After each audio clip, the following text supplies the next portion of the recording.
we just kind of wanted to remind people that there's quite a few of us in this world that are not dicks and can enjoy life in that manner.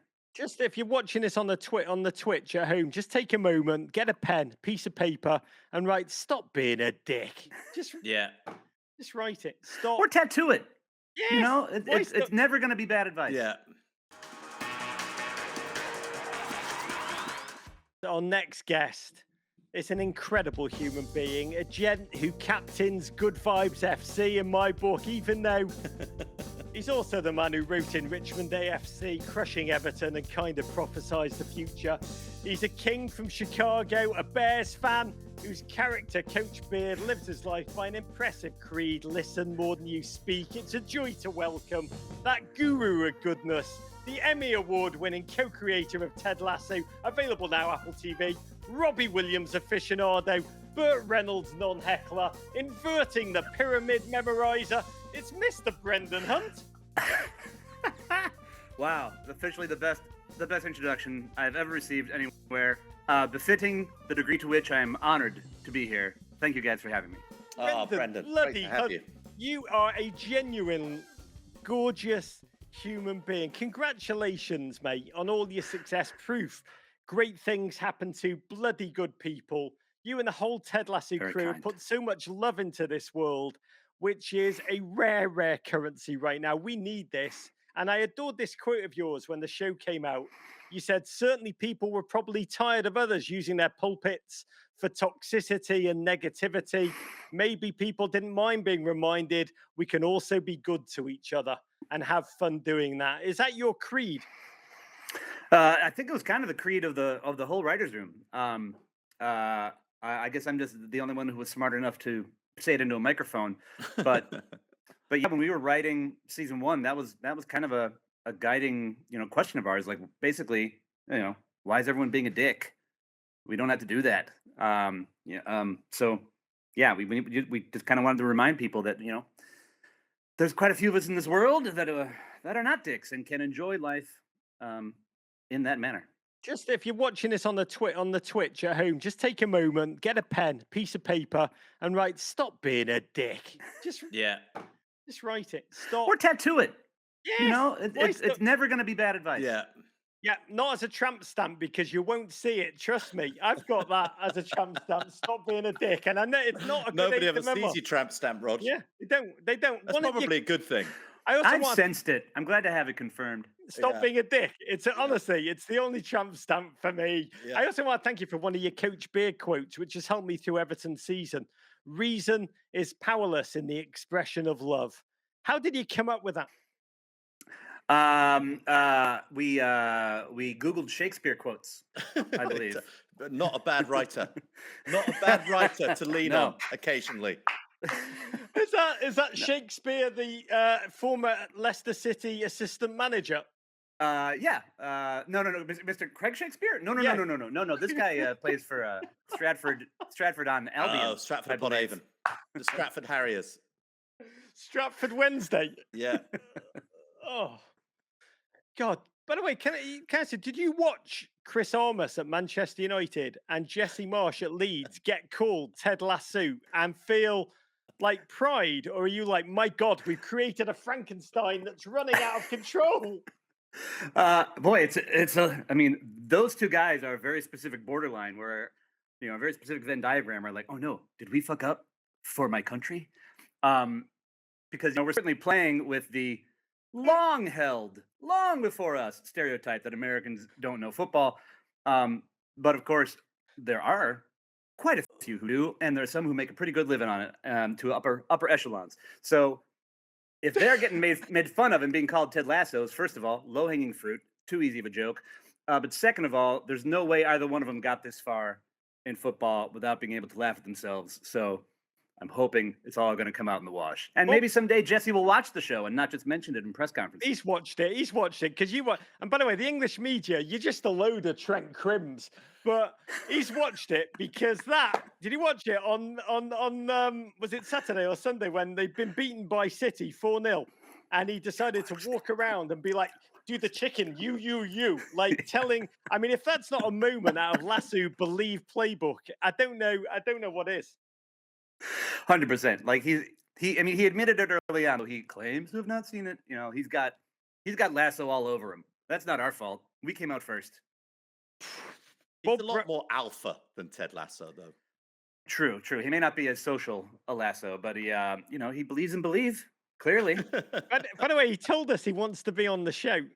Brendan, he really This show? Yeah, on your not our show. He's been on our show. This isn't really a show. He's done our crap. He's done our crap. It was actually a beautiful piece of television. He's such a noble, gorgeous, emotionally intelligent man. But when we spoke to him, or when I spoke to him, he said, he said that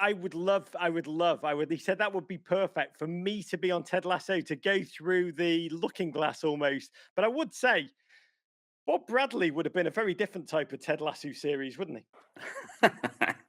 I mean, you know, we have mad love for Bob Bradley. You know, I mean, he was the first one to take the bullet for everybody else. You know, Bob Bradley ran so that Jesse Marsch could walk, or the other way around. I feel like Bob Bradley, we were talking about what, with one of our previous guests, about what she would wear if she were a manager. Like, would she go like casual in the tracksuit, or would she like dress up or wear a black turtleneck? Interesting choice for Pep Guardiola today. But I feel like the mistake that Bob Bradley made is that he never really got a look down. He went casual. He sometimes wore smart clothes. He wore a suit. He just went all over the place. Yeah, and didn't he have like full on like 70s guy who just read a book about jogging sweatpants for a match at one point? Like, yeah, just the gray heather. His big mistake was not to wear lederhosen. I did text him and say they'll take you far more seriously if you just march out with confidence in lederhosen. Love that. Question from the chat. Hello, Madeline wants to know, what did David Moyes do so wrong to get sacked and have Nate take over? You know, he just set expectations too high. I mean, it wasn't Moyes' fault. Like, a new owner came in. New owner comes in, wants to clean house, has a personal agenda, wants to really, like, you know, shove it up some other people's bums, if I may use the local patois. Does not like a Scot. So no, David Moyes has done just fine in this parallel universe. He's just not particularly at United. The owner just knew that Nate would get more out of Jared Bowen. You are an Arsenal fan, right? How are you experiencing the agony and ecstasy of this season? Oh my God! Well, first of all, I can't wait for the freaking Amazon show to come out. That's going to be the best one that they've ever made. I mean, I'm gullible. Like, I always believe in a new regime. You know, like, yeah, I believe in Arteta a ton right now, but I absolutely believed in Emery this much. You know, not this far along, but I had. So, you know, when things kind of when the season started badly, when we lost 3 straight by quite bad margins, like, okay, we're not this bad. It's COVID. People are injured. It's gonna be fine, right? And so it's now that we're, you know, very, very good shot at finishing fourth. You know, I mean, Raj, I know you know how few times in life you have that sports fan belief put out there and you have it come back to you as a reward. And I say this to you as a fan of Everton and the Bears. Like, you get this feeling, you know? So if this pays off, it'll be the first time in a long time that FA Cups aside, that Arsenal fandom has paid off, and I'm stoked about it. I can't believe you think that this series is going to be better than the Marvelous Mrs. Maisel. It's unbelievable. What, the Marvelous Maisel better than our show? No, you just said it's going to be the best show on Amazon ever. I think this is like phenomenal. The Arsenal behind the scenes. Yeah. It will be just like Mrs. Maisel, but with more stand-up comedy. But Brendan, what will happen first? Will the Bears win a Super Bowl or Arsenal win the title? Gosh, both seem so profoundly unlikely. I would say, even living in a sport without promotion and relegation, the Bears are way too far back to even countenance such a notion. It may not happen again in my lifetime. In '85, did I enjoy it enough? Probably not, and I'll never have the chance again. Listen to this man. The young people watching, listen to Brendan. I mean, what you're trying to say? Seize these memories actively while you have them. Yeah. Like, remember when Wenger said at one point, after, like, Arsenal hadn't won the title for a few years but kept getting in the Champions League, he was like, 4th place is a trophy. And everyone, including me, was like, ha! Fourth place, a trophy. How dare you? Now, I want that fourth place so bad. I'll wear it like a trophy around my neck every day if we could have that fourth place trophy. You were right. He's always right. Yeah. Still not technically a trophy. It doesn't. I mean, Arsenal will finish in fourth place before perhaps the Bears will finish losing conference finalists. Who knows? Yeah. I mean, the Arsenal might finish fourth before the Bears finish fourth, and they're in a 4-team division. They'll find a way. Bite your arm off as a Bears fan for that fourth place trophy. Question from a fan, Vincent404. Are there more cameos for season 3? And will one of them be Sonny? We know you met Sonny recently, world's loveliest. We met Son, and he's a rare Spurs player who I am perfectly happy to meet, and I don't have to walk out of the room before it happens. He's a lovely lad. Will there be cameos? New cameos? I can't say for sure yet.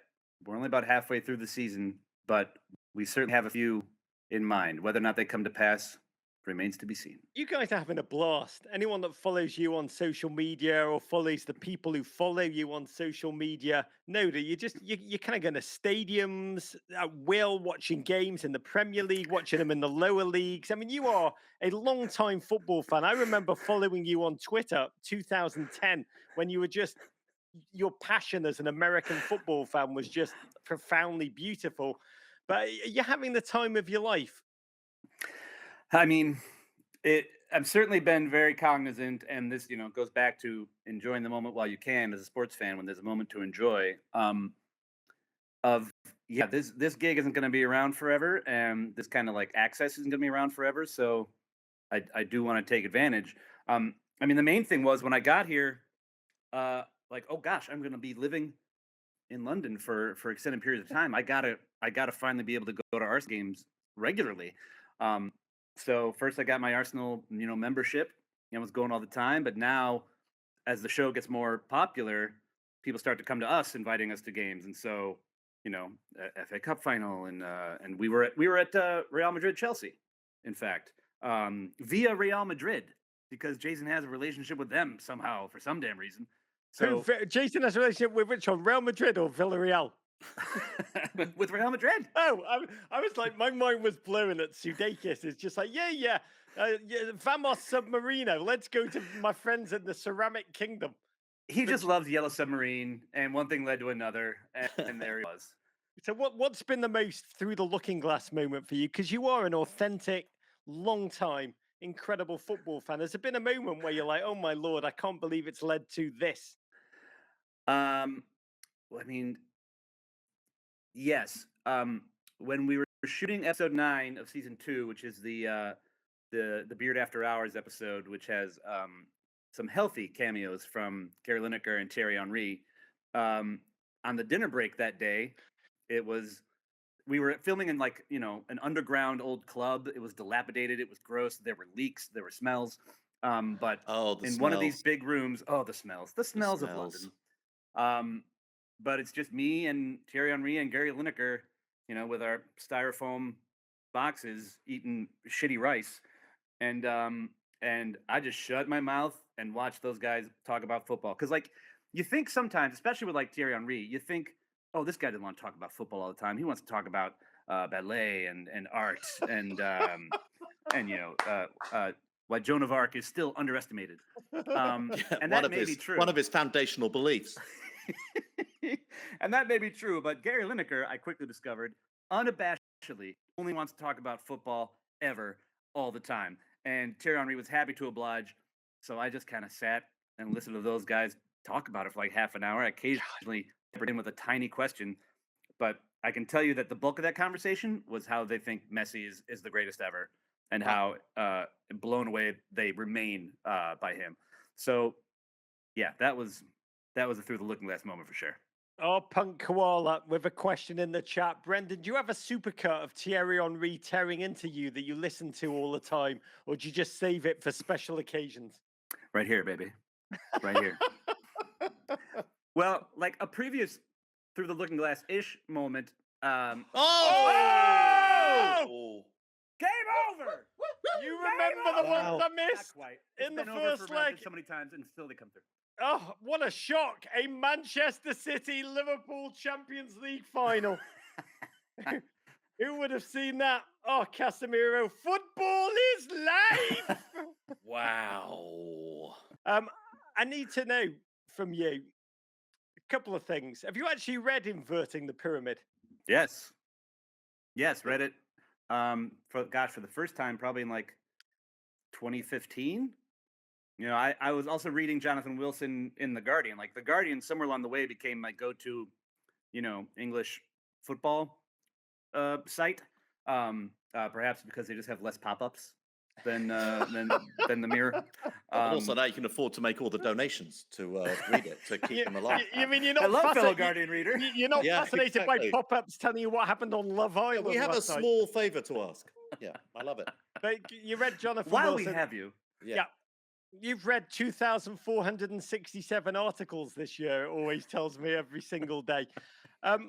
You are a long-time football fan, a serious fan. You are a big, just a man who's as in love with the US men and women teams as I am.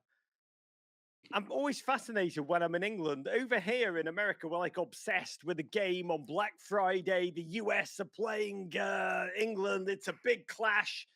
And whenever I'm in England, they're obsessed with playing Iran. You know, they think a lot about the possibility of possibly playing Ukraine. Their knowledge of the US team is not quite where we think the knowledge of the US team is. How are you experiencing that? when the draw came out, we were shooting. So it was that Friday afternoon, and we were shooting in the locker room. So we weren't like on location being rained on, and I actually, no one else in our UK crew, pulled out the iPad, set it up on mute in a corner for anyone to walk past when they could.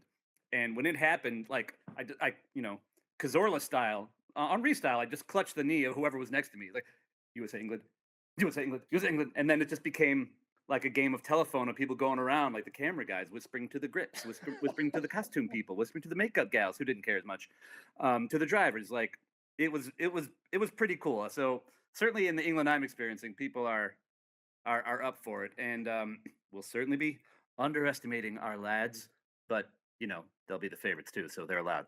And we'll be overestimating them also in every single regard. Subscribe here for more Men in Blazers videos, and courage.